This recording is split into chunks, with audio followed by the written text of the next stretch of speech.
Hello students. आज के इस वीडियो में हम पढ़ेंगे कोऑर्डिनेशन कंपाउंड्स के अंतर्गत क्रिस्टल फील्ड थ्योरी के बारे में। Crystal field theory was proposed by Hans Bethe and its main postulates are: first thing is that it considers the metal ligands bond as the ionic bonds। Valence bond theory के अंदर जो bond था वो था by the donation of electron by the ligands in the vacant orbital of the central metal atom, यानी coordinate bond बन रहा था। यहाँ पर ये क्या कहता है कि जो बॉन्ड है वो कैसा बॉन्ड मान के चलता है कि आयनिक बॉन्ड है। अब आयनिक बॉन्ड क्यों मानता है ये? क्योंकि ये मान के चलता है कि जो यहाँ पर लिगेंड्स हैं, लिगेंड्स या तो एनायन है या फिर न्यूट्रल मॉलिक्यूल है। तो जो एनायन है और अगर न्यूट्रल मॉलिक्यूल है तो उसका जो नेगेटिव एंड है, यानी कि अगर पोलर मॉलिक्यूल है तो उसका नेगेटिव एंड, उसके बीच में और जो मेटल आयन है उसके बीच में एक electrostatic force of attraction present है, जिसकी वजह से ये मेटेलिक बॉन्ड आयनिक बॉन्ड यहाँ पर बनता है लिगेंड के बीच में और मेटल आयन के बीच में। तो पहला मेन पोस्टुलेट इसका ये है, it considers the main metal ligands bond as the ionic bond which is formed due to the electrostatic force of attraction between the anion, that is the ligands, or negative end of the neutral molecule and the metal cation।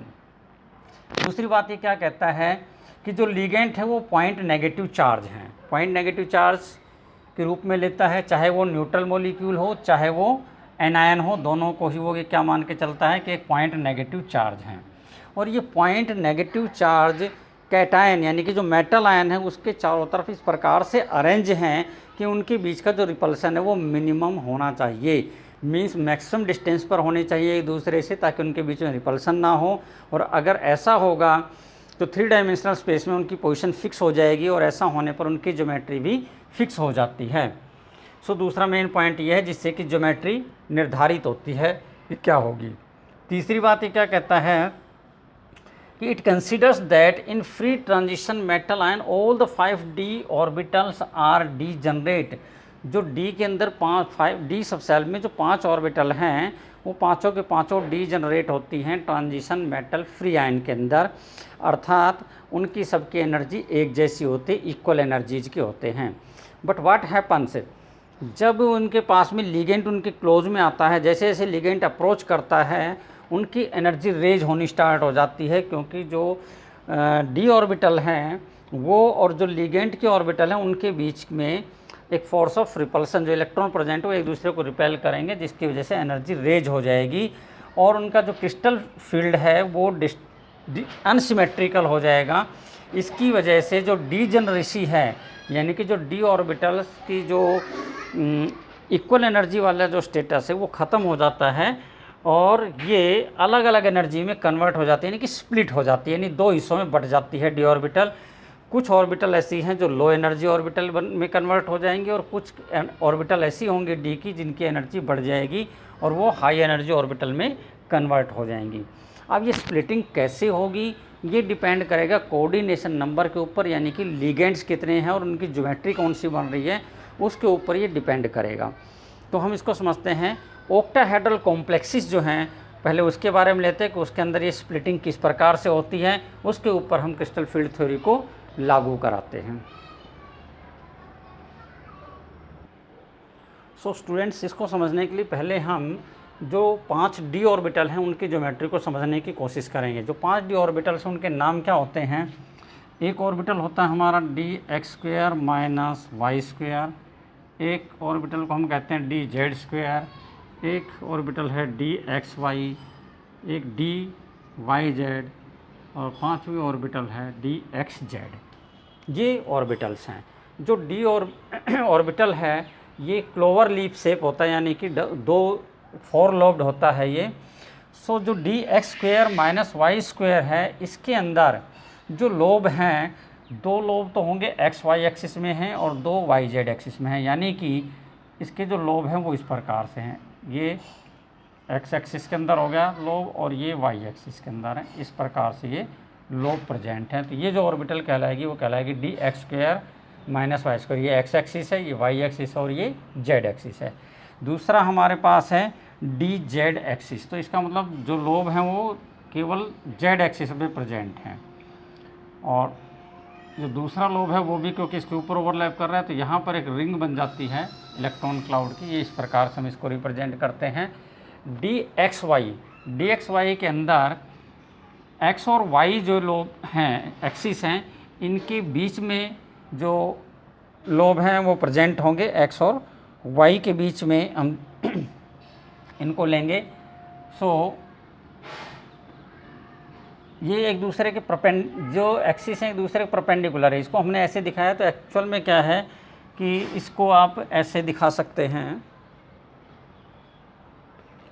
ये actual में इस प्रकार से है, दो axis हो गए, तीसरा ये है। तो इसको मान लीजिए एक्स एक्सिस है, ये वाई एक्सिस है और ये जेड एक्सिस है। तो अब जो लोब प्रेजेंट होंगे वो एक्स और वाई एक्सिस, ये एक्स एक्सिस और ये वाई एक्सिस है। इसका मतलब जो लोब है यहाँ प्रेजेंट है, एक्स और वाई के बीच में प्रेजेंट है। तो इसको हम यहाँ पे दिखा रहे हैं। ये एक लोब यहाँ पे प्रेजेंट है, ये यहाँ प्रेजेंट है। इसी प्रकार से इसके अपोजिट जो लोब हैं वो इस प्रकार से ये प्रेजेंट हैं। तो ये जो लोब प्रेजेंट है वो एक्स एक्सिस और वाई एक्सिस के बीच में प्रेजेंट होंगे। इनको हम क्या कहेंगे, डी एक्स वाई, या इसको थोड़ा सा और ऐसे दिखा देते हैं, इस प्रकार से दिखा दीजिए। सो ये यहाँ पे प्रेजेंट हैं इस प्रकार से। इसी प्रकार से यहाँ पर डी वाई जेड है, इसका मतलब वाई और जेड जो एक्सिस हैं उनके बीच में यहाँ पर लोब प्रेजेंट होंगे। सो वाई और जेड के बीच में सपोज करिए कि इस प्रकार से प्रेजेंट है हमारे पास जो लोब हैं, ये इस प्रकार से यहाँ पे प्रेजेंट होंगे। इसी प्रकार से पांचवी जो ऑर्बिटल है वो है डी एक्स जेड, यानी कि एक्स और जेड जो ऑर्बिटल्स हैं इनके बीच में यहाँ पे प्रेजेंट है। एक्स एक्सिस है तो एक यहाँ पर ऐसे प्रेजेंट होगा इस प्रकार से। ये इस प्रकार से अलग अलग जो हैं वो डायरेक्शंस में प्रेजेंट होंगे, यानी कि इनमें लोब जो है अलोंग द एक्सिस हैं और यहाँ पर बिटवीन द एक्सिस हैं। अगर हम केवल इसको, अगर यहाँ पर क्लियर नहीं हो रहा है तो अगर मैं इसको इस प्रकार से दिखाऊं, ये सपोज करिए कि एक्स एक्सिस है, ये वाई एक्सिस है और जेड एक्सिस इसके परपेंडिकुलर है जो कि ऐसे है। तो उस एक्सिस को मैं छोड़ रहा हूँ, एक्स एक्सिस वाई। तो एक्स वाई कैसे होगा, ये एक्स, ये वाई, ये इस प्रकार से है, वाई एक्सिस एक्स एक्सिस। तो ये जो लोब हैं एक्स वाई का वो इस प्रकार से प्रेजेंट है यहाँ पे। ये भी एक्स वाई के बीच में, एक्स वाई के बीच में, एक्स वाई के बीच में, एक्स वाई के बीच में, यानी कि नेगेटिव पॉजिटिव पॉजिटिव नेगेटिव, इस प्रकार से प्रेजेंट है। इसी प्रकार से अगर वाई जेड दिखाना है तो हम इसको ये जेड एक्सिस दिखा देते हैं। एक्स एक्सिस को यहाँ पर परपेंडिकुलर ले लिया तो यहाँ पे प्रेजेंट होगा। एक्स जेड दिखाना है तो इसको आप यहाँ पे एक्स कर देंगे, जिस प्रकार हो गया। तो अब एक्स जेड के बीच में आ गया। तो इस प्रकार से इन ऑर्बिटल्स की जो लोब हैं वो इस प्रकार से प्रेजेंट होंगे। तो ये 5 ऑर्बिटल्स हो गए हमारे पास। अब देखिए होता क्या है इसमें, अगर लिगेंड्स अलोंग द एक्सिस आता है, जो कि हम मानेंगे क्योंकि लिगेंड्स इधर से आ रहा है, एक्सिस उधर से हम ले करके चलेंगे। सो वो लिगेंड्स जो अलोंग द एक्सिस आएंगे वो क्या होगा, D x square minus Y square, जो डी जेड स्क्वायर ऑर्बिटल है उसको ज़्यादा रिपेल करेंगे, उसकी एनर्जी को ज़्यादा रेज करेंगे। और यहाँ पर क्योंकि ये ऑर्बिटल्स इन बिटवीन प्रेजेंट हैं, एक्सिस में नहीं है बल्कि एक्सिस के बीच में है, तो यहाँ पर रिपल्सिव एक्शन कम होगा, means they are raised in energy to the small action. तो इनकी एनर्जी ज़्यादा बढ़ेगी, इनकी एनर्जी कम बढ़ेगी, क्योंकि ये बिटवीन द एक्सिस प्रेजेंट है। अगर लिगेंड यहाँ से इस डायरेक्शन से आता है तो इनको बहुत कम रिपल्सन देगा। यहाँ पर एक्स एक्सिस के अलोंग आएगा या वाई एक्सिस के अलोंग आएगा या जेड एक्सिस के अलोंग आएगा जब लिगेंड, तो यहाँ पर रिपल्सन बहुत ज़्यादा होगा और इनकी एनर्जी बढ़ जाएगी। तो इसका मतलब ये होगा कि ये जो दो ऑर्बिटल्स हैं they are raised in energy, इनकी एनर्जी काफ़ी ज़्यादा हो जाएगी और इनको हम कहेंगे ईजी ऑर्बिटल। ये स्प्लिट हो, यानी कि ऑर्बिटल अब स्प्लिट हो गई हैं, डी ऑर्बिटल 2 हाई एनर्जी के ऑर्बिटल बन गए जिसको हम ईजी कहते हैं। और ये 3 ऑर्बिटल ऐसी हैं जो लो एनर्जी के ऑर्बिटल होंगी जिसको हम कहेंगे 2TG ऑर्बिटल होगी। एनर्जी सभी की रेज हुई है लेकिन इसकी ज़्यादा रेज हुई है और इसकी एनर्जी कम रेज हुई है जब लिगेंड्स और मेटल आयन एक दूसरे के क्लोज में आते हैं। अब हम इसको दिखाते हैं डायग्रामेटिकली, कैसे हम दिखा सकते हैं। Let us C.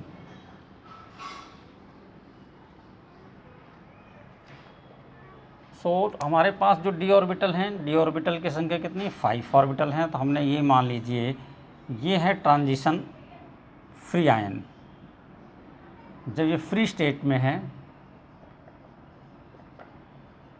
In free ion all the d orbitals are of equal energies. ये d x Y, D Y Z, D x z, D x square y square, d Z square, ये सारी की सारी same energy की हैं। अब जैसे ही ligand इनके पास आता है, इनकी एनर्जी रेज हो जाती है एंड इसकी एनर्जी बढ़ करके हो गई यहाँ तक पहुँच गई है। सो अगर ये फील्ड सिमेट्रिकल है तो सभी की एनर्जी बराबर रेज होगी, और ये हमारी हो गई एनर्जी ऑर्बिटल्स की इन सिमेट्रिकल फील्ड।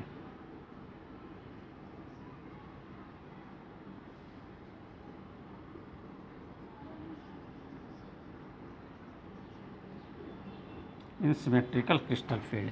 लेकिन अगर क्रिस्टल फील्ड सिमेट्रिकल नहीं है, जैसा कि लिगेंड्स के अप्रोच होने पर होगा, तो ये जो 5 डी ऑर्बिटल्स हैं, इनकी जो ये एवरेज है, इसको हम कह देंगे बारी सेंटर। ये इसकी एवरेज है। इसकी एनर्जी को हम डेल ओ के द्वारा रिप्रेजेंट करते हैं, ओ फॉर ऑक्टाहेड्रल, और इसको हम कहते हैं बारी सेंटर। बारी सेंटर। अब जो 3 ऑर्बिटल थी D x Y, D Y Z, D x Z, क्योंकि वो कम रिपल्सन फेस करेंगी, therefore they will be of lower energy. उनकी एनर्जी जो है वो लो एनर्जी रहेगी, और ये जो 3 ऑर्बिटल हैं वो नीचे आ गई। रेज तो हुई है लेकिन उतनी रेज नहीं हुई, तो ये यहाँ पे रह गई। और ये जो 2 ऑर्बिटल हैं, इनकी एनर्जी रेज हो जाती है और ये ऊपर चली गई, ऑर्बिटल हाई एनर्जी में कन्वर्ट हो गई। इन ऑर्बिटल को हम कहते हैं T2g ऑर्बिटल, और इसको हम कहेंगे EG ऑर्बिटल। ये ऑर्बिटल कौन कौन से हमारे पास में, ये ऑर्बिटल हमारी है DXY, DYZ and DXZ orbital. ये ऑर्बिटल हमारी है DX² minus Y² and DZ², ये ऑर्बिटल्स हैं। सो जो एवरेज एनर्जी है वो ये है, ये एवरेज से ज़्यादा हो गई इसकी एनर्जी और इसकी एनर्जी कम हो गई है। यहाँ जो ये डिफरेंस है, यहाँ से लेकर के यहाँ तक जो ये डिफरेंस है, इसको हम कहते हैं crystal field splitting energy. Crystal field splitting energy CFSE। It represent the CFSE, crystal field splitting energy. अब कितनी हुई है, नेट हमने माना है जो एनर्जी है एवरेज एनर्जी, उसको हमने क्या माना है, डेल्टा O माना है। अगर मान लीजिए मैं इसकी वैल्यू मान कर चलता हूँ कि इसकी वैल्यू क्या है, 1 है, तो जो ये रेज हुई हैं, they are raised in energy by 0.6 of del O। और इनकी एनर्जी लो हुई है, तो जितनी हाई एनर्जी में जाएंगी उतनी ही लो में जाएंगी, ताकि नेट उतना ही हो। तो 2 × 0.6 यानी कि कितना हो गया, 1.2। तो ये भी 1.2 होनी चाहिए, तो 1.2 को हम 3 से अगर डिवाइड करें तो क्या हो जाएगा, 0.4। तो इनकी एनर्जी होगी -0.4 डेल O। क्योंकि इनकी एनर्जी नीचे गई है, डाउन गई है, इसलिए हम इसको नेगेटिव साइन के द्वारा रिप्रेजेंट कर रहे हैं। तो ये हमारी हो गई क्रिस्टल फील्ड स्प्लिटिंग एनर्जी के बारे में हो गया। इस प्रकार से जो हैं वो स्प्लिट हो गई हैं ऑर्बिटल्स।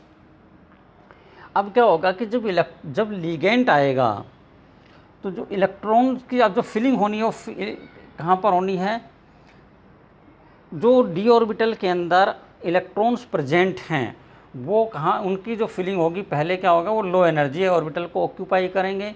जब लो ऑर्बिटल फिल हो जाएगी तो हाई एनर्जी में जाना स्टार्ट करेंगे। अब उसके लिए कौन कौन सी कंडीशंस हैं, वो किस प्रकार से होगा, उनको हम आगे समझने की कोशिश करते हैं। तो स्टूडेंट, यहाँ पर जो क्रिस्टल फील्ड की जो स्प्लिटिंग है, यानी कि जो डी ऑर्बिटल, T2g और EG ऑर्बिटल है, इनके बीच का एनर्जी गैप कितना होगा, कितना स्प्लिट हो रही है ये एनर्जी, ये डिपेंड करता है नेचर ऑफ लिगेंड के ऊपर। तो कुछ लिगेंड्स ऐसे हैं जो इसकी स्प्लिटिंग बहुत ज़्यादा कराते हैं, कुछ लिगेंड्स ऐसे हैं जिनके द्वारा जो स्प्लिटिंग होती है बहुत कम स्प्लिटिंग होती है, यानी एनर्जी गैप बहुत कम रहता है, इसलिए जो इलेक्ट्रॉन है यहाँ के बाद सीधे यहाँ पर फिलअप हो जाते हैं। सो अगर हम इनको एक सीक्वेंस में लगाएं, increasing order of their crystal field splitting energy में अरेंज करें, तो एक सीरीज बन जाती है। इस सीरीज़ को हम कहते हैं spectrochemical series. It is called spectrochemical series. So what is spectrochemical series? It is a series obtained by arranging the ligands in the increasing order of their crystal field splitting energy. So यहाँ पर आप देखिए जो iodide है, bromide है, iodide की crystal field splitting energy बहुत कम है, ब्रोमाइड की उससे कुछ ज़्यादा है, सल्फाइड उससे भी ज़्यादा है, थायोसाइनाइड उससे ज़्यादा हो गया, क्लोराइड उससे ज़्यादा, फ्लोराइड उससे ज़्यादा। इस प्रकार से हम ये चलते जाते तो एक सीक्वेंस बनता है और यहाँ पर जो कार्बन मोनोऑक्साइड है उसकी क्रिस्टल फील्ड स्प्लिटिंग एनर्जी यहाँ पर सबसे ज़्यादा है। सो इसी के आधार पर हम देखते हैं कौन सा स्ट्रॉन्ग फील्ड है और कौन सा वीक फील्ड है। नॉर्मली ये जो हैं आयोडाइड से लेकर के फ्लोराइड तक ये सारे वीक फील्ड लिगेंड कहलाते हैं। अगर ये प्रेजेंस हैं सो नॉर्मली जो इलेक्ट्रॉन्स हैं यहाँ पर पेयरिंग नहीं होती है, बल्कि ये स्प्लिट, ये थोड़ा गैप होता है। गैप कम होने की वजह से इतनी एनर्जी आसानी से अवेलेबल हो जाती है एनवायरनमेंट से, जिसकी वजह से इलेक्ट्रॉन सीधा Eg के बाद में सॉरी T2G के बाद में Eg में चला जाता है, पेयरिंग हुए बिना ही अनपेयर्ड रह जाता है और इसीलिए फिर वो हाई स्पिन कॉम्प्लेक्स बना लेता है। लेकिन इधर वाले जो हैं OH नेगेटिव जैसे जैसे बढ़ते जाएंगे क्रिस्टल फील्ड स्प्लिटिंग एनर्जी बढ़ती जाएगी। विशेष रूप से ammonia, ethane 1,2 diamine, nitro group, cyanide group और कार्बन मोनोऑक्साइड, ये स्ट्रॉन्ग फील्ड लिगेंड अगर ये प्रेजेंट है तो आमतौर पर इलेक्ट्रॉन्स की पेयरिंग हो जाती है। अगर यहाँ पर अनपेयर्ड इलेक्ट्रॉन है तो ये पेयर अप हो जाएंगे ताकि इस ये ऑर्बिटल खाली ही रहें, अधिकतर इलेक्ट्रॉन यहीं आ जाएंगे, जिसकी वजह से जो स्पिन होगा यानी कि अनपेयर्ड इलेक्ट्रॉन की संख्या कम हो जाएगी and it will form low spin complex, जो कि हमने पढ़े थे वैलेंस बॉन्ड थ्योरी में। तो वहाँ पर हमें ये नहीं पता नहीं लग रहा था कि कौन सा लिगेंड जो है स्ट्रॉन्ग फील्ड है और कौन सा वीक फील्ड है, जो कि लिमिटेशंस थी वैलेंस बॉन्ड थ्योरी की। यहाँ पर बच्चों वो जो लिमिटेशंस है उसका एक हमें क्लैरिफिकेशन मिलता है कि कुछ लिगेंड्स ऐसे हैं जो क्रिस्टल फील्ड स्प्लिटिंग बहुत ज़्यादा कराते हैं, यानी कि D low energy D orbital और हाई एनर्जी डी ऑर्बिटल के बीच का एनर्जी डिफरेंस ज़्यादा क्रिएट करते हैं और कुछ कम करते हैं। जो ज़्यादा क्रिएट करेंगे उनको हम स्ट्रॉन्ग फील्ड लिगेंड कहेंगे, जो इस डिफरेंस को कम क्रिएट कर पाएंगे उनको हम कहेंगे वीक फील्ड लिगेंड। अब आते हैं क्रिस्टल फील्ड स्प्लिटिंग एनर्जी निकाल करके देखते हैं अलग अलग अगर हम कंडीशंस लें तो क्या होगा क्रिस्टल फील्ड स्प्लिटिंग एनर्जी। अब डी ऑर्बिटल की अगर हम बात करें तो डी ऑर्बिटल में अगर इलेक्ट्रॉन 1 है, D2 है या D3 इलेक्ट्रॉनिक कॉन्फ़िगरेशन है, 1 है तो एक ही इलेक्ट्रॉन, इसका मतलब नीचे वाले में ही आएगा और कोई चांस ही नहीं है। 2 है तो यहीं पर आएगा, कोई चांस नहीं है। और 3 है तो तीसरा भी यहाँ पर आएगा, यानी कि 1 2 3 D1 से लेकर D3 तक केवल और केवल एक ही प्रकार का इलेक्ट्रॉनिक कॉन्फ़िगरेशन पॉसिबल है और वो है फिलिंग ऑफ T2G ऑर्बिटल। अब ऐसे में अगर D1 है, अब एक जो T2G ऑर्बिटल है उसकी जो एनर्जी है वो है 0.4 डेल O, या इसको DQ या 4DQ भी लिखते हैं हम इसको। सो ये हो गया -0.4 इंटू 1 यानी कि 0.4 डेल O के बराबर एनर्जी हुई, इज इक्वल टू 4DQ। हम इसको इस प्रकार से भी रिप्रेजेंट करते हैं, Q नॉर्म स्मॉल में लिखते हैं तो ऐसे भी रिप्रेजेंट 4DQ लिख सकते हैं। अगर D में 2 इलेक्ट्रॉन है तो ये हो जाएगा 0.4 इंटू 2 सॉरी -0.8 डेल O यानी कि 8DQ। 3 इलेक्ट्रॉन होगी तो क्रिस्टल फील्ड स्प्लिटिंग एनर्जी हो जाएगी 0.4 × 3 is equal to -1.2 del O यानी कि 1.2 सॉरी 10 से मल्टीप्लाई करेंगे इसको 12DQ। ये हमारी आई क्रिस्टल फील्ड स्प्लिटिंग एनर्जी कब, जब इलेक्ट्रॉनिक कॉन्फ़िगरेशन D1 D2 या D3 हो उस कंडीशन में है। इसी प्रकार से हम एक्सट्रीम वाले भी ले सकते हैं। अगर D8 9 या 10 है तो भी हमारे पास कोई पॉसिबिलिटी नहीं है, क्योंकि उससे पहले 6 तो यहाँ पर भर चुके होंगे, तो 7वां यहाँ जाएगा, 8वां यहाँ, 9वां यहाँ और 10वां यहाँ पर जाएगा, तो वहाँ पर भी कोई दूसरे चांसेस नहीं बनेंगे। तो पहले चलिए उससे पहले हम अब देख लेते हैं कि D4 है तो क्या चांसेस हमारे पास। अगर इलेक्ट्रॉनिक कॉन्फ़िगरेशन हमारे पास आता है D4, तो हमारे पास दो चांसेस है कि लो स्पिन बने। तो एक तरीका तो क्या हो सकता है कि 1 2 3 इलेक्ट्रॉन यहाँ पर जाएं और चौथा इलेक्ट्रॉन यहाँ पर पेयर अप हो जाए। अगर ऐसा होता है तो ये हो गया -0.4 इंटू 4, ये हो गया -1.6 यानी कि 16 DQ एनर्जी होगी। दूसरी कंडीशन क्या है कि यहाँ की बजाय ये इलेक्ट्रॉन हाई स्पिन में जाए, ये इलेक्ट्रॉन यहाँ की बजाय एक इलेक्ट्रॉन यहाँ चला जाए। अगर ऐसा होता है सो D4 सेम इसके लिए जो एनर्जी होगी, क्रिस्टल फील्ड स्प्लिटिंग एनर्जी होगी, वो क्या होगी हमारी, लेट्स सी। तो ये हो गया हमारा -0.4 इंटू 3 प्लस 1 इंटू 0.6, तो ये हो गया -1.2 प्लस 0.6, नेट एनर्जी आई -0.6 डेल ओ यानी कि 6 DQ। अब इलेक्ट्रॉनिक कॉन्फ़िगरेशन सेम है, D4 है। यहाँ पर एंथैल्पी जो है, sorry, crystal field splitting energy -1.6 यानी 16 DQ है, यहाँ पर 6 DQ है। ये तो इसका मतलब ज़्यादा स्टेबल कौन सा होगा, दिस इज़ मोर स्टेबल। तो यहाँ पर जब इलेक्ट्रॉनिक कॉन्फ़िगरेशन D4 हो तो लो स्पिन कॉम्प्लेक्सेस जो है वो ज़्यादा स्टेबल रहेंगे, लो स्पिन। और इसमें क्या बना, हाई स्पिन। हाई स्पिन क्यों कह रहे हैं, क्योंकि यहाँ पर 4 अनपेड है, 1 2 3 4 4 अनपेड इलेक्ट्रॉन है, ऐसा होता है। इसी प्रकार से D5 है तो भी चांसेस क्या हैं कि भाई चौथा इलेक्ट्रॉन यहाँ, पाँचवा इलेक्ट्रॉन यहाँ हो। तो कंडीशन क्या बनी, -0.4 into 5 is equal to -2.0 DQ यानी कि 20 DQ बना।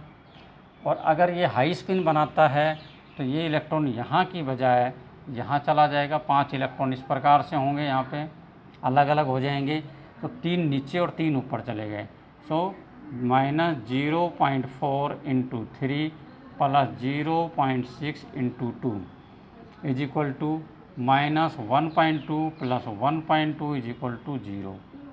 सो टोटल क्या आया, 0 DQ आया। सो यहाँ पर इसका मतलब ज़्यादा स्टेबिलिटी किसकी होगी, ये वाला ज़्यादा स्टेबल होगा। इसी प्रकार से D6 के लिए आप निकाल सकते हैं, -0.4 इंटू 6 इज इक्वल टू -2.4 यानी कि 24 DQ। यहाँ पर निकालेंगे अगर पेयरिंग ऑफ इलेक्ट्रॉन नहीं हो, अब हो, क्योंकि यहाँ 5 तो इलेक्ट्रॉन हो गए, तो छठा इलेक्ट्रॉन नेचुरली यहीं यहाँ पर आएगा। अब यहाँ पे अगर हाई स्पिन भी बन रहा है तो भी छठा इलेक्ट्रॉन यहीं आएगा।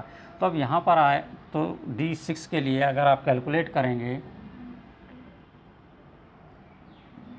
D6 के लिए अगर मैं कैलकुलेट करूँ तो यहाँ पर हो गया -0.4 इंटू 4 इलेक्ट्रॉन प्लस 0.6 इंटू 2, तो ये हो गया -1.6 प्लस 1.2 यानी कि डिफरेंस आया -0.4 का, इज इक्वल टू हो गया 4 DQ। अभी भी ये वैल्यू ज़्यादा है तो इसका मतलब ये ज़्यादा स्टेबल होगा। चलिए इसी तरह से D7 में देख लेते हैं। D7 करते हैं, पेयरिंग अगर हो जाती है इलेक्ट्रॉन की तो यहाँ पर ये हो गया हमारे पास 5, ये 6 और ये 7वां इलेक्ट्रॉन ऐसे होगा। ऐसी कंडीशन में यहाँ पर जो स्थिति होगी वो क्या होगी, -0.4 इंटू 6 प्लस 1 इंटू 0.6 यानी कि -2.4 प्लस 0.6, ये आ गया -1.8 यानी कि 18 DQ। यहाँ पर देखें तो D7 अगर दूसरी स्थिति देखें कि सपोज करिए कि ऐसा नहीं होता है तो ये इलेक्ट्रॉन यहाँ पर चला जाएगा। 2 2 4 5 6 और 7 इलेक्ट्रॉन अब इस प्रकार से होंगे। अगर ऐसा कंडीशन है तो यहाँ पर हमारे पास बचे 0.4, यहाँ 5 इलेक्ट्रॉन प्लस 2 इंटू 0.6, तो ये हो गया हमारा -2.0 प्लस 1.2 माइनस 0.8 यानी कि 8 DQ। तो थोड़ी सी स्टेबिलिटी बढ़ी लेकिन अभी भी ये ज़्यादा स्टेबल है। तो D4, 5, 6, 7 यहाँ पर दोनों पॉसिबिलिटी है, हाई स्पिन भी बन सकता है और लो स्पिन भी बन सकता है। बट लो स्पिन कॉम्प्लेक्स जो है वो ज़्यादा स्टेबल होगा क्योंकि इसकी एनर्जी मोर नेगेटिव होगी, इसलिए ये ज़्यादा स्टेबल होगा। इसमें सॉरी सभी में माइनस साइन लगाएंगे हम क्योंकि सारे माइनस में हैं। यहाँ पर भी ये माइनस में है। तो ये या क्योंकि ज़्यादा स्टेबल हैं तो इसलिए हाई स्पिन कॉम्प्लेक्स के बनने के चांसेस ज़्यादा हैं। अगर ये प्रेजेंट हैं, स्ट्रॉन्ग फील्ड लिगेंड प्रेजेंट, तो हाई स्पिन कॉम्प्लेक्स ही बनाएंगे। अब हम देखते हैं कि अगर यहाँ पर जो इलेक्ट्रॉनिक कॉन्फ़िगरेशन है वो D8 हो तो क्या होगा। अगर आप D8 कर देते हैं तो नेचुरल सी बात है, ये तो फुल्ली फिल्ड हो ही जाएगा। अब हमारे पास कोई चांस ही नहीं बचा है, एकमात्र चांस यही है, तो और कोई ऑप्शन ही नहीं बचता है। तो यहाँ पर हमें कोई लो स्पिन की तो ज़रूरत ही नहीं पड़ रही है। So the only possibility is that कि यहाँ पर क्या हो, 6 इंटू -0.4 प्लस 2 इंटू 0.6। सो यहाँ पर हो गया -2.4 प्लस ये आ गया हमारा 1.2 यानी कि -1.2 हुआ, यानी कि 12 -12 DQ ये एनर्जी हुई। सो और कोई पॉसिबिलिटी है ही नहीं हमारे पास में, हम ऐसा और कुछ कर नहीं, क्योंकि इसके यहाँ इलेक्ट्रॉन आ ही नहीं सकते, यहाँ पर पेयरिंग हो नहीं सकती जब तक कि सिंगल इलेक्ट्रॉन नहीं हो। सो एकमात्र स्थिति केवल यही बचती है हमारे पास में, मीन्स यहाँ पर केवल हाई स्पिन कॉम्प्लेक्स जो है वही बनेगा, लो का और ऐसा कुछ चक्कर यहाँ पर नहीं है। इसी तरह से अगर 9 है तो एक इलेक्ट्रॉन और यहाँ पर बढ़ जाएगा, तो ये हो जाएगा यहाँ पे 6 इंटू -0.4 प्लस, अब यहाँ पर ऊपर 3 इलेक्ट्रॉन हो गए तो 3 इंटू 0.6 यानी कि -2.4 प्लस 1.8, ये आ गया -0.6 जो डिफरेंस आया, यानी कि क्या हो गया -6 DQ बनता है हमारे पास में।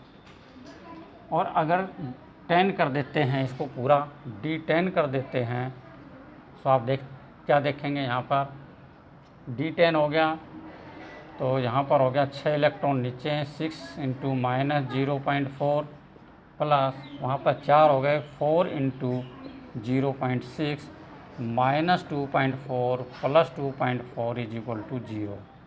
सो यहाँ पर आया 0 DQ। सो आपने देखा यहाँ पे कि जब electronic configuration D1, D2, D3 है तो भी एकमात्र स्थिति है कि वो केवल हाई स्पिन कॉम्प्लेक्स ही बन सकते हैं, वहाँ पर पेयरिंग पॉसिबल नहीं है। इसी प्रकार से जब D8, D9, D10 है तब भी एक ही पॉसिबिलिटी है। लेकिन जब इलेक्ट्रॉनिक कॉन्फ़िगरेशन हमारा D4, D5, D6 या D7 होता है तो यहाँ पर हमारे पास दो पॉसिबिलिटीज़ होती हैं कि वो लो स्पिन भी बना सकता है पेयरिंग के द्वारा और हाई स्पिन भी बना सकता है अगर पेयरिंग ना हो तो। अब क्वेश्चन ये आता है कि किन कंडीशंस में पेयरिंग होगी और किन कंडीशन में पेयरिंग नहीं होगी। सो दूसरे शब्दों हम यहाँ कहें तो इन कंडीशंस में जो लो स्पिन है, लो spin is more stable. In condition में D4, 5, 6, 7 के अंदर जो लो स्पिन है वो ज़्यादा स्टेबल होंगे बजाय कि हाई स्पिन कॉम्प्लेक्स इसके। नाउ होता क्या है इस दौरान, इसको देखते हैं। जब लिगेंड आता है और स्प्लिटिंग होती है तो जो एनर्जी का डिफरेंस है उसको हम क्या कह रहे हैं, crystal field splitting energy. Crystal field splitting energy.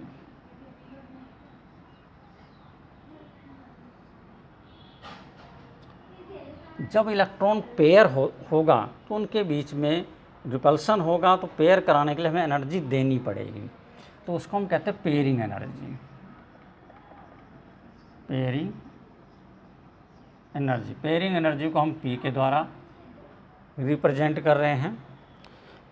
तो अगर यहाँ पर जो आपकी क्रिस्टल फील्ड स्प्लिटिंग एनर्जी है वो पेयरिंग एनर्जी से यानी कि CFSE is greater than pairing energy, जो पेयरिंग एनर्जी है पी ई, सपोज करिए हम पी के द्वारा लिखते हैं, ये अगर ज़्यादा है तो इलेक्ट्रॉन को आसानी से पेयर अप करा देगा, और अगर ये पेयर अप कराएगा तो लो स्पिन कॉम्प्लेक्स बनेंगे।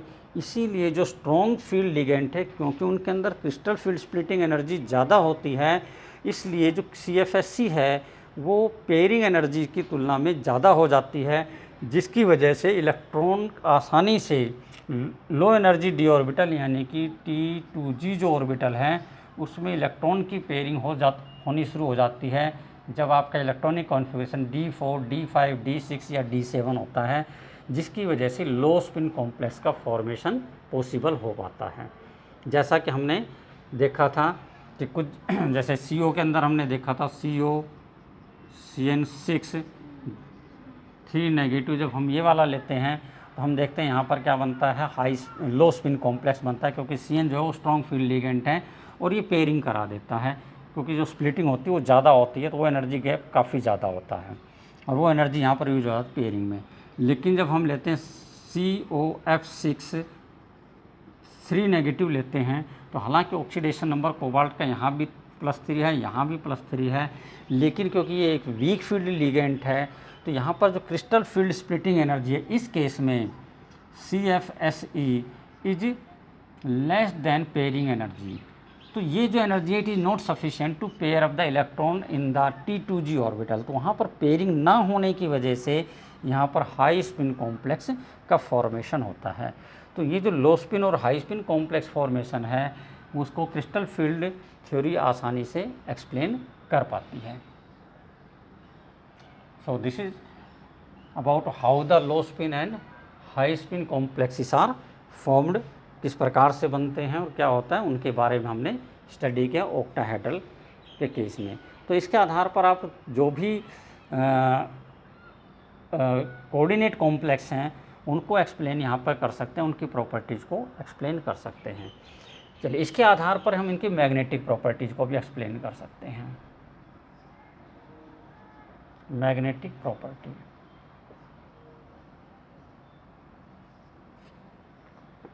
अब यहाँ पर क्योंकि जो d ऑर्बिटल्स हैं उनकी स्प्लिटिंग हो जाती है हाई और लो एनर्जी ऑर्बिटल के अंदर, सो इलेक्ट्रॉन कहाँ पे प्रेजेंट हैं, जो d ऑर्बिटल में जो इलेक्ट्रॉन कहाँ पे प्रेजेंट हैं और कितने अनपेयर्ड इलेक्ट्रॉन प्रेजेंट हैं उसके आधार पर, क्योंकि पहले यहाँ पर फिलिंग होगी, तो जब यहाँ पर फिलिंग हो रही है सपोज इस प्रकार से, तो यहाँ पे 3 इलेक्ट्रॉन अगर एक इलेक्ट्रॉन सिंगली प्रेजेंट है तो इसका मतलब ये क्या होगा, मैग्नेटिक प्रॉपर्टी शो करेगा, यानी कि पैरामैग्नेटिक नेचर होगा। सपोज करिए कि 6 इलेक्ट्रॉन है यहाँ पे, तो 6 इलेक्ट्रॉन है तो ये स्थिति हो सकती है कि तीनों में 2-2 इलेक्ट्रॉन हो, ऐसा है तो क्या होगा, डायामैग्नेटिक होगा ये। लेकिन अगर वीक फील्ड लिगेंड है तो पेयरिंग नहीं होगी, यहाँ पे पेयरिंग की बजाय ये जो 2 इलेक्ट्रॉन हैं वो चले जाएंगे यहाँ पर, क्योंकि स्प्लिटिंग कम हुई। अगर यहाँ पे जाते तो 1 2 3 4 4 यहाँ पर हमारे पास अनपेयर्ड इलेक्ट्रॉन आ जाते हैं और ऐसे में ये क्या बन जाएगा, पैरा मैग्नेटिक बन जाएगा। It will be para magnetic in nature. So magnetic behaviour जो है वो हम आसानी से एक्सप्लेन कर सकते हैं on the basis of crystal field splitting theory, यानी क्रिस्टल फील्ड थ्योरी के आधार पर आप आसानी से एक्सप्लेन कर सकते हैं। तीसरा, अगली property, formation of coloured complexes.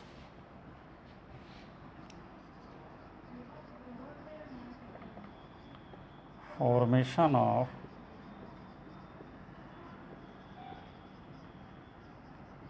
Coloured complexes.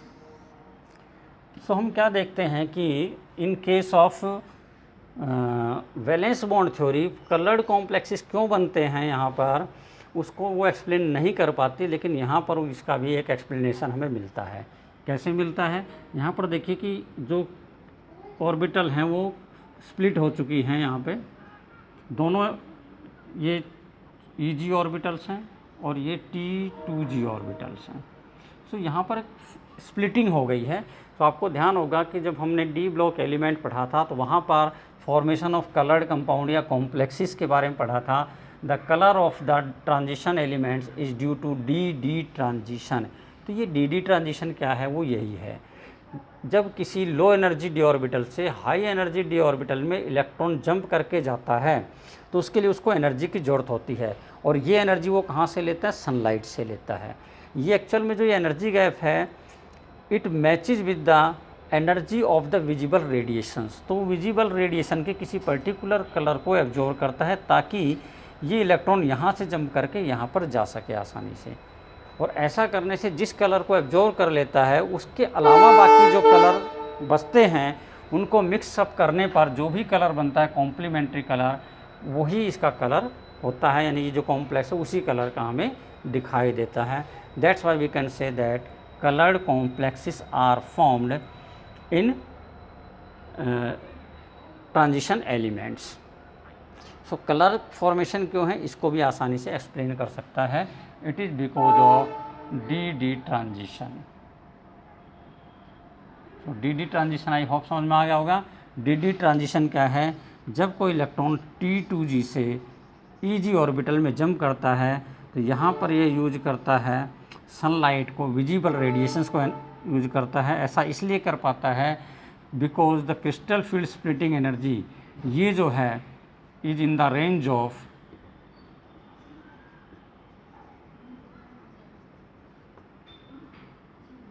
Energy of visible radiation.